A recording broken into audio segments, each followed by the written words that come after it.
Versailles, chute et renaissance. La chute de Versailles et sa renaissance. La Révolution française allait bientôt tout bouleverser.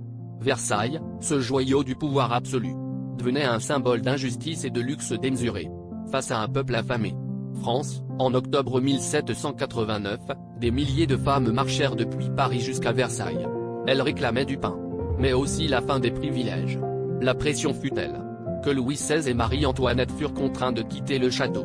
Ils ne reviendraient jamais. Le départ de la famille royale marqua le début du déclin de Versailles. Les salons dorés furent vidés, les meubles vendus aux enchères, les jardins laissés à l'abandon. Le château, autrefois cœur battant du royaume, devint un lieu silencieux, presque oublié. Mais Versailles n'allait pas disparaître. Sous Napoléon, puis les rois restaurés, des tentatives furent faites pour redonner vie au palais. Cependant, c'est en 1837, sous Louis-Philippe, roi des Français, que le château trouva une nouvelle vocation. Palette de peinture, il fut transformé en musée dédié à toutes les gloires de la France. Peintures, sculptures, souvenirs historiques furent rassemblés pour raconter le passé glorieux du pays. Le château ne serait plus une résidence royale, mais un monument à la mémoire de la nation.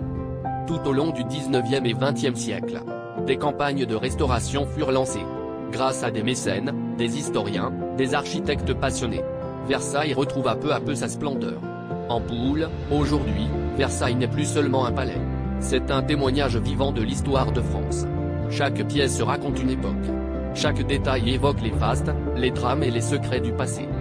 Des millions de visiteurs viennent chaque année, pour marcher dans les pas des rois et reines, pour découvrir les coulisses du pouvoir, et pour admirer la beauté d'un lieu unique au monde. Mais Versailles garde encore ses mystères. Des pièces fermées au public, des documents disparus, et des histoires que l'histoire officielle n'a jamais totalement révélées. Loupe à gauche, car derrière les dorures et les miroirs, Versailles continue de fasciner, non seulement pour sa grandeur, mais pour ce qu'il représente, l'ascension, la chute, et la mémoire d'un monde révolu.